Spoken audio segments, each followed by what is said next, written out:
Sveiki visi, su jumis aš Zita Baskinė ir konsultavimo centras Matrica.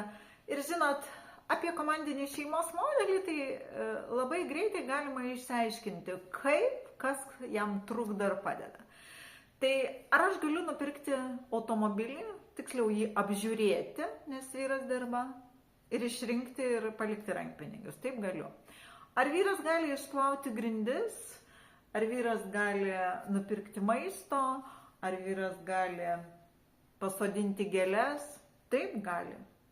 Komandinis modelis, jis labiau yra pastatytas ant to, kad ir jis, ir aš gali ir tai, ką aš, ir ką jis, ir tai, ką aš, ir ką jis, o ne ant to, kokios kieno yra pareigos. Ir šiandien mes turim labai daug mokymų sociume, kaip mylėti save, kaip save saugoti ir panašiai.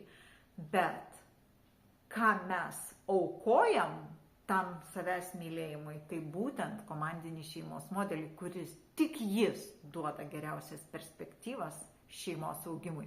Nes jeigu aš turiu kažką padaryti, čia mano darbas, ne mano, o čia sunkus ar nesunkus, o gal kitą kartą leiskim jam padaryti už mus.